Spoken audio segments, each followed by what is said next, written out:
Penguin Random House Audio presents Taina by Ernesto Quiñonez. Read for you by José Molina. The first book of Julio, Taina. Miraculous pregnancies are stories told by old women whose circle you won't let me belong to. José Donoso, the obscene bird of night. Verse 1. And when at 15 Taina Flores became pregnant, she said that maybe some ángel had entered her project, taken the elevator, punched her floor, stepped off and left its body so it could drift under her bedroom door like mist.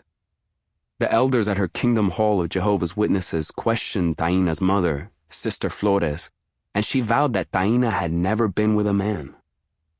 That she had taught her daughter, si es macho, puede. Sister Flores said that she kept so close an eye on her daughter, she was sure that Taina didn't even masturbate. Her reply had made the elders uncomfortable.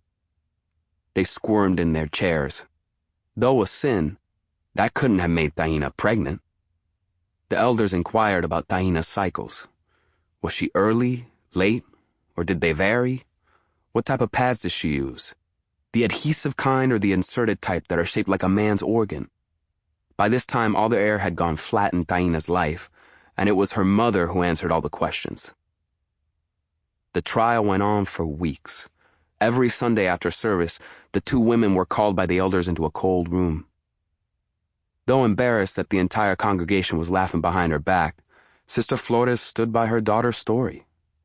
The elders proposed to take Taina to Metropolitan Hospital to confirm that she was no longer a virgin. Still, Taina and Sister Flores refused. Time and time again, they refused. Dios sabe, Sister Flores vowed. I have told the truth. This left the elders with no choice but to kick both women out of the truth. Afterward, the two women became an odd sight in Spanish Harlem because they never spoke much, to each other or anyone. In the street, they walked hand in hand, mother clutching daughter, and made only necessary visits to the supermarket and the check-o-mate for welfare benefits. There were places that the two had never been to, like a movie theater, a beauty salon, or a bakery. The women were living in a universe of two, and it seemed that not even crowds could ever disturb them. Not catcalls from the corner boys directed at Taina, Mira, todo eso es tuyo. Not gossip from laundromat women whose bites were directed at Doña Flores. Perras cuidan a sus hijas mejor que esa. At school, Taina sat alone and got lost among a sea of teenagers.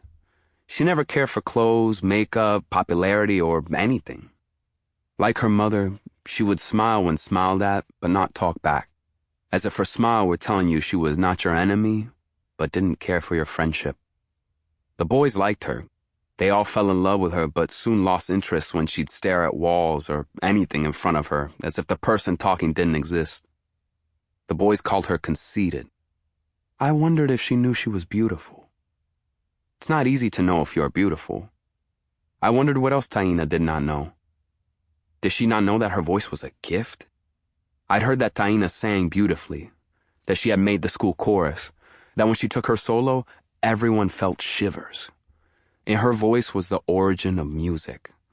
It starts with a cry like that of a newborn. Then the wailing turns, changes, and it seeps inside your skin and drowns out all your pain. In her voice, Miss Cahill, the science teacher, had said everyone saw whom they loved and who loved them back. That they could feel their loved ones, smell their scents. That Taina's voice had woven itself into the fabric of their clothes, that for weeks, no matter how much soap or how many times they washed them, echoes would remain. Her voice was fixed into every strand of their hair, too, like cigarette smoke. They'd smell her voice for days. That a black girl had wept and said to Taina that day, "You gave it all to the fire, honey.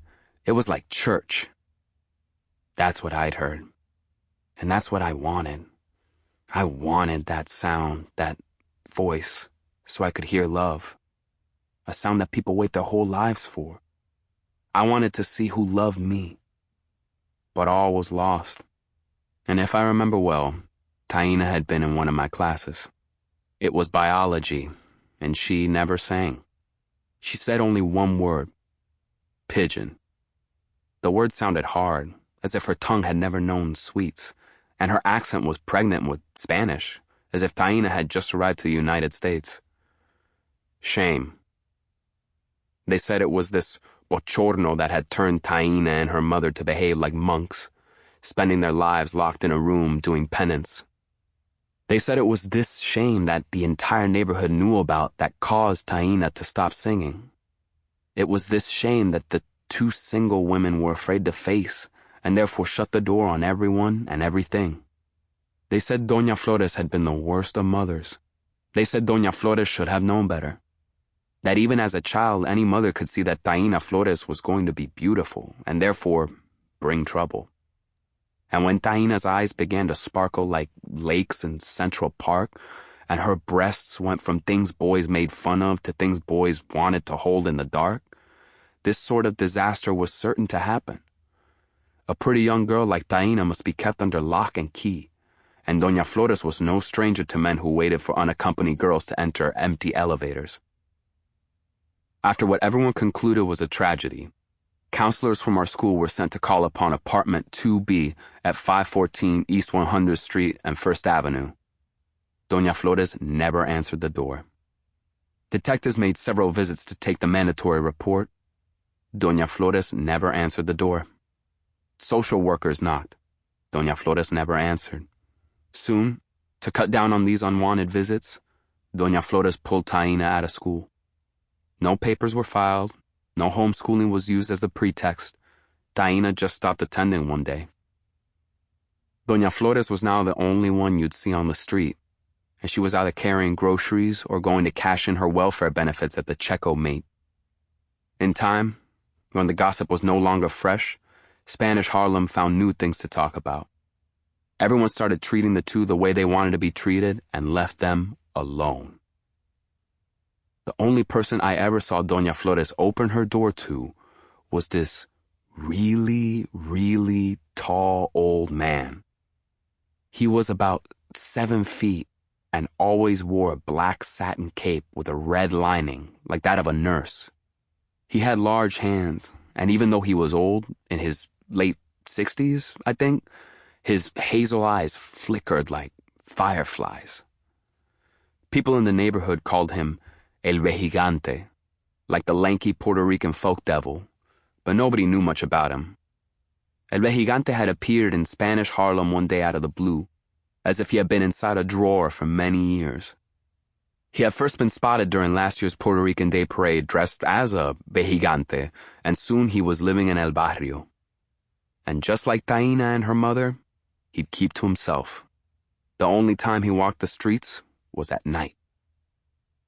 Many times I visited Taina's apartment door. I lived on the 10th floor in the same project. I'd take the elevator down and punch the 2nd floor. When I'd step out, my heart would race as if I were about to disturb an infant that should be left sleeping. I'd stealthily walk toward 2B, and when I'd get close enough, I'd place my left ear against it. What I heard was complete silence, as if the apartment were empty and ready to be rented out.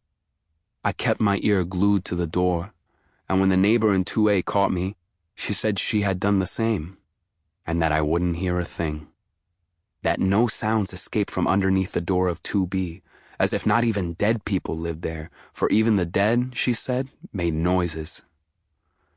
But I kept visiting her door, because I was certain Taina would become like characters in Bible stories. I had this vision of people from all over the world making pilgrimages to Spanish Harlem so they might, just might, get a glimpse of a pregnant virgin living in the East River projects.